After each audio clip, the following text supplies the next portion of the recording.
This is a disturbing memory from my young childhood. I was about 7 or 8 years old. My mom would usually take my brother and I trick-or-treating, but this particular year, after school, she dropped me off at my friend Sean's house, where Sean, our friend Johnny, and I would go together. Johnny and Sean were a year older than me. We met while I was playing with my brother on the block. Johnny and Sean lived around the block from me. Sean had a weird upbringing that I never really understood. His sister was like 20 years old. There was a big gap between them. She was always his caretaker, it seemed, whenever I was at his house. His house always smelled like cat, and his sister always had a different guy over, it seemed like. His sister was always cold to me, in the sense that she'd never acknowledge me or say hi or anything. Sean's dad was never in the picture, and his mom, I believe, was always working out of town, I guess. I only met Sean's mom a few times. We never really stayed in touch for long enough for me to figure all of this out. Anyway, my mom dropped me off at Sean's, expecting that Sean's mom would be trick-or-treating with us. After saying goodbye, I went into his house. Johnny was already there. We all had big pillow sacks to fill with candy. This was around the time that I learned that neither Sean's mom nor sister were coming with us to supervise. I was young, so I sort of felt slightly uncomfortable knowing that Johnny and Sean would be leading the way, but at the same time, I felt a sense of excitement that we'd have more freedom. I knew for a fact my mom would not have approved of us going unsupervised though. So eventually, we were off into the neighborhood, walking around doing our rounds door to door. Quite a few people asked if we were alone or where our parents were, and Johnny would always be the one to use the same lie, that his mom is up ahead with his sister. It worked every time. This was on a Friday, so we didn't get to start at trick-or-treating until around 5 o'clock. But we didn't have school the next day, so we intended on going until our pillow sacks were completely full. We took a break after a couple of hours and went to Sean's, where he heated up a bunch of frozen pizzas. At the time, I was so jealous of the apparent freedom he had in his house, not having parents who cared about what he did. But looking back now, I count myself super blessed to have grown up in a household with 2 strict parents. After we hung out at his house for an hour and watched Halloween specials on Nickelodeon while eating pizza and candies, Johnny eventually was picked up by his mom, but Sean and I wanted to keep going, so we eventually headed back out for round 2. It was dark out now, and it had to be past 8 p.m. There were a lot less trick-or-treaters now. We tried to go to certain blocks we hadn't gone down yet, which meant straying further away from Sean's house. We found a block we hadn't touched yet and continued knocking on doors. Some houses didn't answer at this hour, and mostly everyone else had a comment about us being alone or how it's getting late. We noticed a man pushing a stroller a couple houses down behind us. He was walking very slowly in our direction, probably a dad trick-or-treating for his young child. As we continued going door to door, the man with the stroller got closer. Eventually, we heard him going shh and singing softly. Eventually, he caught up to us, and he said, "How's the trick-or-treating going, boys?" And we replied, "Good," at the same time. And then he said, "It's pretty late. I'm on my way back to my house. I can give you guys the rest of my candy." Sean and I looked at each other with telling faces, as if we just hit the jackpot. Sean asked what kind of candies, and he said a bunch of bags of different things. He said he didn't get to give much away because he wanted to take his daughter out for a trick-or-treat stroll. He did have a bag dangling on one of the handles of the stroller, which was filled with some candies. The stroller was fully covered by a folding piece on the top, so we couldn't see his daughter. He said she's asleep and he didn't want to wake her up, but he pointed ahead and said his house is just up this way. So we followed behind him as he pushed the stroller. He was walking a little faster now. As we walked, I realized there was next to no one else out at this point, even though it was a Friday night. It seemed like a quieter side of the neighborhood. The man talked to us as we walked, asking us questions. What part of the neighborhood we were from, where we went to school, basic stuff. I let Sean answer most of the questions. Him being even just a year older than me at that age, I felt like he was the one who should take lead. On multiple occasions as we walked, the man would lean into the stroller and talk in a high pitch to his daughter, then he'd turn back and smile at us. We finally made it to his house. He led us up the walkway with the stroller and unlocked his door. After he opened it, he brought the stroller with his daughter inside first, and then invited us to come inside. Sean led the way, so I followed. I was the one to ask if we could leave the door open, and the man paused, and then said, "Yeah, of course." He said he'll be right back as he goes to get the candy bags. He pushed the stroller into the middle of the living room, only about 10 feet away from where we were standing. I nudged Sean because I felt uncomfortable. I whispered, "Why would he leave the candy so far away?" Sean didn't respond. Instead, he turned toward the living room and then walked up to the stroller. He lifted up the folding part that was covering the baby, and he looked disturbed. He hurried back to me, whispering, "Let's go."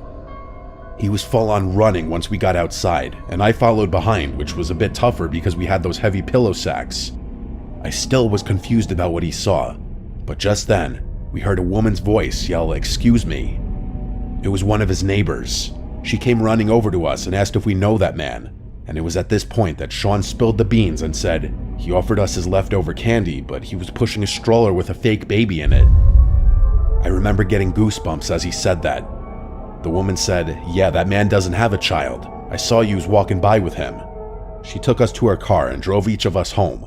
I know, getting into a stranger's car after that was another questionable move. The woman came to my front door to talk to my mom about what we just told her. My mom was distraught. After I told her every last detail about the night, she sent me to my room while my parents called the police on that man.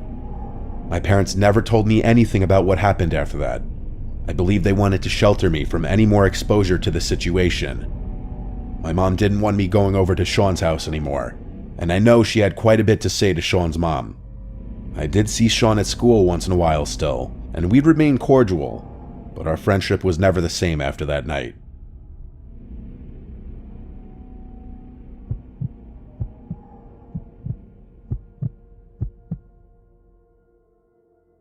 It was Halloween night, 2016. I was tasked by my parents to hand out candies to all the kids for the day. My mom bought 1,000,000 bags of candy that I knew we'd have left over for weeks, and I'd be the one regrettably munching on them for days, if not weeks to come, as I was trying to lose weight.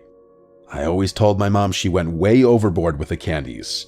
The house was in a cul-de-sac on a dead end. We hardly got any trick-or-treaters usually.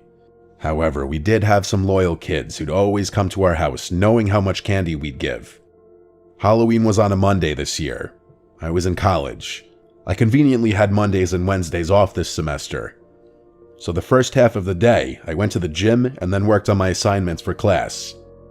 It was always around 4 p.m. that the sound of kids outside would indicate that trick-or-treaters were out. The first time the doorbell rang was, I guess, somewhere between 4 p.m. and 5 p.m. The day went as you'd expect. There's nothing interesting about handing out candies all day to little kids and my dog Vito barking like crazy every time the doorbell rang. I'd say from the first trick-or-treater to 8 p.m., there were maybe 10 to 15 total. As I said, that cul-de-sac was out of the way for people to come. It was more effective for trick-or-treaters to pass it and just keep going straight. It being a Monday night, things quieted down much earlier than usual, I'd say. I got enough homework done, I put a dent in my projects, and so I had some of my mom's leftover stew and went to my room to watch Game of Thrones. I was literally 2 episodes in when I heard the unexpected sound of the doorbell. Vito started barking again. I looked at the clock and it had to be like 9:30. This was definitely beyond the cutoff time for trick-or-treaters. I went downstairs to the front door and opened it. On the other side of the glass storm door was a very tall man in a clown costume with a very scary-looking mask. I knew it was a man just based off the frame of the person. He was alone. He waved at me and then pointed at the brown sack he was holding. It looked basically empty. I didn't open the storm door. I just said through it, "Sorry, we don't have any more candy," and slammed the door shut. I locked it right away. I instantly regretted opening the door. I genuinely thought it was just some kid or an unfortunate mother or father who worked late and wanted to get some last-minute trick-or-treating in with their kids. Whoever I just saw on our stoop was not a kid. Hell, it didn't even look like a teenager. The frame of this person was massive, and the clown costume just made him look even bigger. Thankfully, I didn't grab the candy bag before opening the door, so he couldn't see that I was lying. I hovered by the door for a bit just to listen and see if I'd hear footsteps walking away. But not only did I not hear him walk away, he rang the doorbell again. Vito once again started going ballistic. Vito's a rat terrier. His bark is not intimidating, nor would he ever actually defend the home from an intruder. I picked him up and carried him upstairs after turning off the lights downstairs. This was my half-assed attempt at getting him to think I was absolutely never opening that door again tonight. I put Vito in my room and shut the door so he wouldn't keep barking. I stood at the top of the stairs listening, and then I heard through the front door, the storm door being forced open, like there was a loud snap implying that the latch may have been broken from force. I then heard both knocks on the front door and then the doorknob moving around. At this point, I decided to hide in my room. I was incredibly unsettled. I texted my family group chat about what was going on. No one answered though. Of course. I knew that whoever that was had to get bored. I would have texted all my guy friends asking who it was, but all my guy friends are short. I resumed the episode I was watching. I was truly just trying to pretend he wasn't there. What else was I to do? The doorbell rang once again though. This was a nightmare. I kept telling Vito to shush. I had my blinds closed too. I didn't want that fucking clown knowing what room I was in. I tried calling my dad, but he didn't pick up. I called my brother, who picked up saying he wasn't alone, and I knew that meant he was with a girl. I told him check my texts. There's some guy dressed as a clown at the door and he won't go away. My brother said it's a Halloween prank and to just ignore it. He seemed like he was in a hurry to get off the phone, so I hung up. I hoped he was right. It honestly made the most sense to be a prank. So after a few more minutes of sitting on the edge of my bed, anxious, the doorbell did not ring again. I finally felt safe to relax again and lay back down. I started drifting away slowly, so I turned off the TV to allow complete silence and darkness in the room. And very shortly after that, I drifted to sleep. I don't even think I was asleep long enough to enter REM state and have a dream when I woke up to Tito growling and quietly barking, as he would do when he was waiting for approval from one of us. I told him to be quiet, and he stopped. I looked to see what he was looking at. He was looking at the window. I listened. There was a sound coming from right outside the window. The slightest thumping sounds, and I could almost swear the sound of something rubbing on the window. My bedroom was on the second floor of the house. It's not like anyone could be outside my window, but I wondered what it was. I got up and pushed open the blind on my window, and boy was I wrong. That man dressed as a clown was at my window. All I could see was that horrific mask on the other side of the glass. He tilted his head as he looked at me, screaming my lungs out. Tito didn't even bark from what I remember, or maybe I just blocked everything else out. I ran with my phone out of my room and to my parents' bedroom, where I locked the door and dialed 911. I was too shook to even cry. My whole body was shaking and my voice was trembling as I spoke to the 911 operator. I must have asked the operator once every 20 seconds to get the police to hurry up. She'd tell me the same thing every time. They're coming as fast as they can. The police got to the house in roughly 10 minutes. They examined the exterior of the house to look for any attempted entry points. All they found was that the latch on the front storm door was broken, like I figured, and leaned against the side of the house by my bedroom window was my dad's ladder.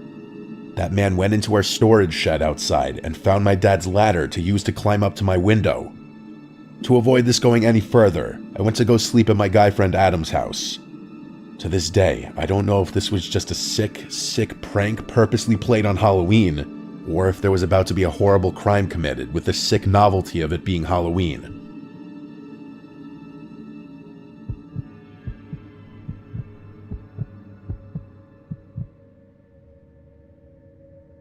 It was late October, Saturday, Halloween weekend. I think Halloween was on a Tuesday this year, so the big party night was the Saturday before. My friends and I were still looking for last-minute plans since everything was sold out. Ideally, we wanted to find a house party. We all had pretty funny costumes too, and we wanted to get good use out of them. My friend Kate actually decided to put on her Instagram and Snapchat stories looking for parties tonight. Not something I would have ever done. I'd find that to be kind of shameless and embarrassing, but I was glad she was willing to do it. I was surprised when she texted in the group chat that someone hit her up about a party. Pretty soon after, she sent a screenshot of the details in the group chat.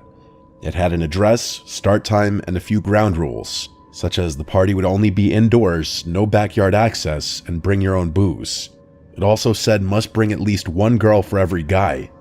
The guy who sent the details to Kate was one of our guy friends around our age who mutually knew a lot of the same people we did. Apparently a number of people we knew were going to this party.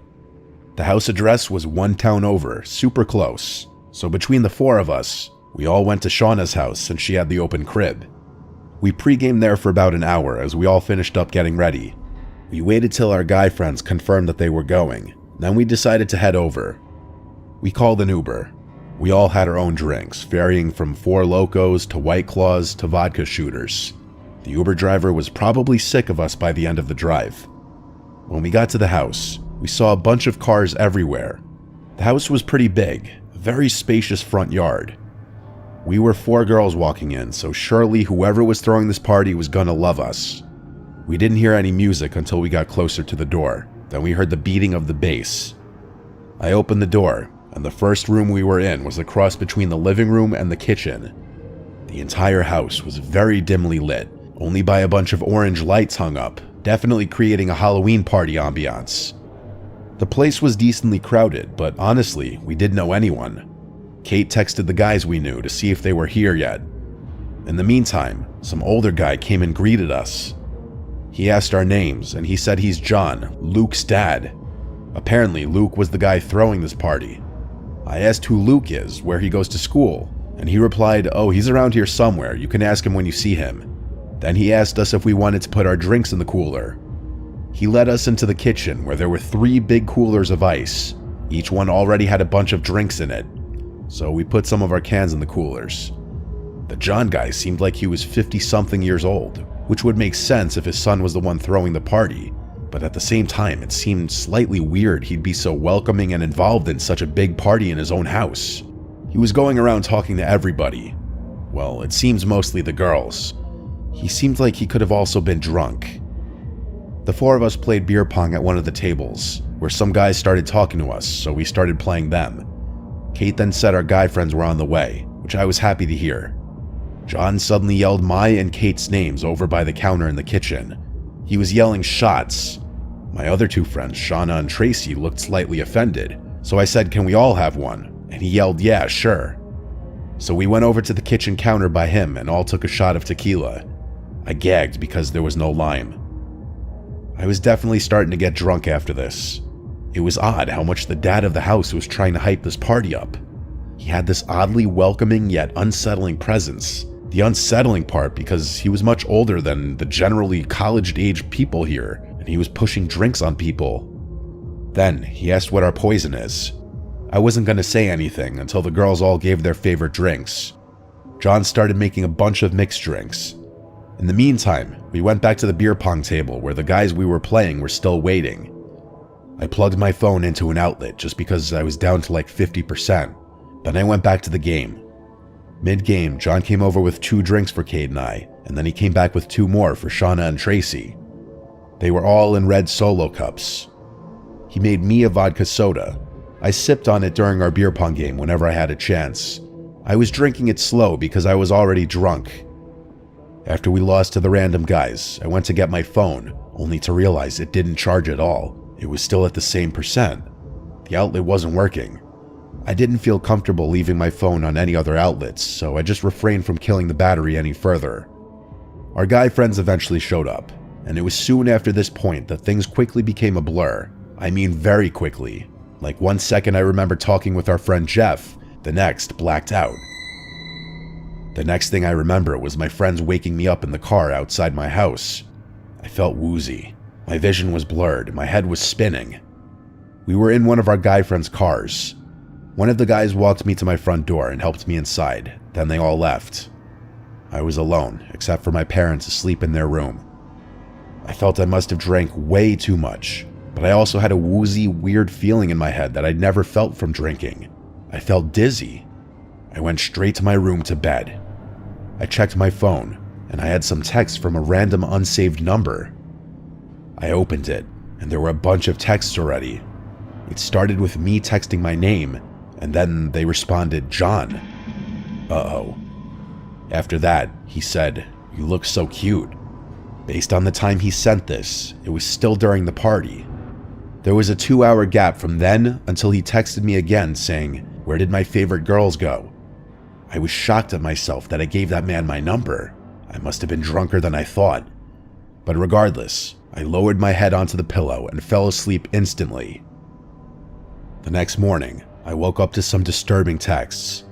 As my head was spinning, I read these sickening texts. After I fell asleep, I got texts from John that said, "Where are you? I'm coming to your house. You left something here." Followed by, "I'm here. Can you come to the door?" Followed by, "Hello, are you awake?" He also tried calling me 3 times. This was all at like 2 a.m. I sent the screenshot to my friends, and this was when they reminded me of what happened. John was all over me as I was increasingly becoming a zombie. My friends started getting concerned, so they pulled me away and we left the party. And just as we were leaving, 2 police cars showed up outside, presumably for a noise complaint. And as we left, everyone took note of there being no furniture in the house. It was just a big empty space filled with people and beer pong tables.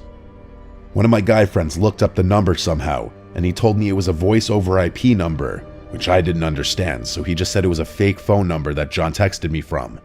He also said that with my number, he could easily find my address. I felt even more sick now. I asked if anyone ever met his alleged son, and everyone said no.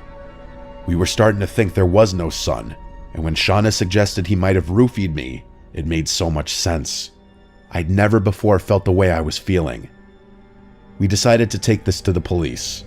We all went to the nearest police station and reported everything, including the texts. The cop at the front desk asked if this was in relation to the house party in the vacant house last night. We were at first confused by him saying vacant house, until he explained that there was a call from neighbors about a party going on in a house that had been vacant for some time.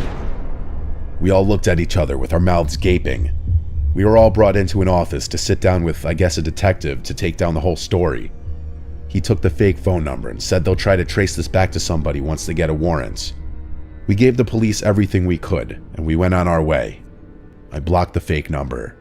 I honestly felt sick over this for a while. As the days went on and nothing happened, I was confident it was over. But none of us ever heard from the police. We never heard of any arrests being made or anything.